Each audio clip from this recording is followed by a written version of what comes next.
Ny mety ho toetr'andro eny an-dranomasina ny alarobia 7 Jolay 2024 amin'ny enora maraina hatramin'ny alakamisy 7 Jolay 2024 amin'ny enora maraina. Samy mailo sy mitandrina hatrany isika mpampiasa ranomasina na tsy misy azy ny filazana fampitandremana.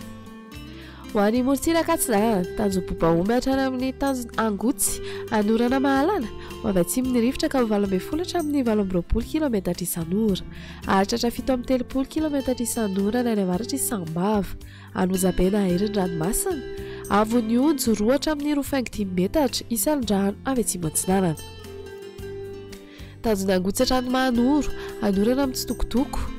ho avy Atsinanana amin'ny ankapobeny rivotra ka ho 7 hatramin'ny 20 km isan'ora, Anonjabeny-dranomasina, Avon'ny Onjo 2.5 hatramin'ny 2 metatra. Mahanoro hatrany Taolagnaro, Omena amin'ny ankapobeny, ho avy avaratra ny rivotra ka ho 7 hatramin'ny 20 km isan'ora, aritratra 20 km isan'ora indraindray manakaiky amin'ny Manakara, Anonjabeny-dranomasina, Avon'ny Onjo 2.5 hatramin'ny 2 metatra.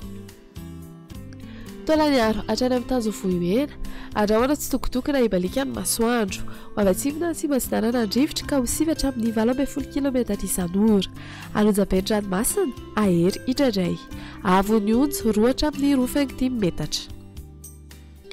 Ho an'ny morontsiraka andrefana, Tanjomvohimena hatrany amin'ny tanjony Ankabo, Ibalika ny Masoandro, ho avy atsimon'ny rivotra ka ho 7 hatramin'ny 20 km isan'ora, Anonjabeny-dranomasina, Avon'ny Onjo 2.5 hatramin'ny 2 metatra. Tanjona hatrany amin'ny tanjona Filanandro, Ibalika ny Masoandro, ho avy atsimon'ny rivotra ka ho 20 hatramin'ny 20 km isan'ora, Adidi-Panonja-ranomasina, Avon'ny Onjo 4.5 hatramin'ny 2.2 metatra. Tanjona Filanandro hatrany Analalava, Ibalika ny Masoandro, ho avy atsimo Atsinanana ny rivotra ny maraina ka ho 20 hatramin'ny 20 km isan'ora, ho avy andrefana kosa ny tolakandro ka ho 7 hatramin'ny 20 km isan'ora, Adidi-Panonja-ranomasina, Avon'ny Onjo adidinany 4.5 metatra.